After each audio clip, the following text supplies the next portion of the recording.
এটি হচ্ছে পৃথিবীর সব থেকে ছোট হেলিকপ্টার ড্রোন। এই ড্রোনটির এত টাকা দাম যে সেই টাকা দিয়ে একটি বড় হেলিকপ্টার কেনা যাবে। কিন্তু এত ছোট হেলিকপ্টারের এত দাম কেন এবং এটি দিয়ে কি করা হয়, তো বন্ধুরা জানা যাক। আর হ্যাঁ, চ্যানেলে যদি নতুন হন তাহলে অবশ্যই চ্যানেলটি সাবস্ক্রাইব করুন। এই ড্রোনটি America, England, Bharat, German, France এই দেশগুলির আর্মি ও স্পেশাল ফোর্স ব্যবহার করে থাকে। এই ড্রোনটির ওয়েট মাত্র 18 গ্রাম, মানে 5 টাকার কয়েনকে 3টি মিলিও হবে না। তাহলে বন্ধুরা বুঝতেই পারছেন এই ড্রোনটি কতটা হালকা। এবং এই হেলিকপ্টারটির টপ স্পিড হচ্ছে 21 কিলোমিটার পার ঘন্টা। এবং ফটো ও ভিডিও রেকর্ডিং এর জন্য ড্রোনটিতে 3টি ক্যামেরা লাগানো রয়েছে।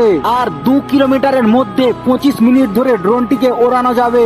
এটির সাউন্ড খুবই কম হয় এবং শত্রুর সামনে না গিয়ে শত্রুদের উপর নজর রাখা হয়। এই ড্রোনটির একটি ইউনিটের দাম 1,60,00,000-রও বেশি। তো বন্ধুরা, ড্রোনটির নাম জানতে চাইলে কমেন্টে হ্যাঁ অথবা না লিখুন। আর এরকম আরো ইনফরমেটিভ ভিডিও পেতে চ্যানেলটি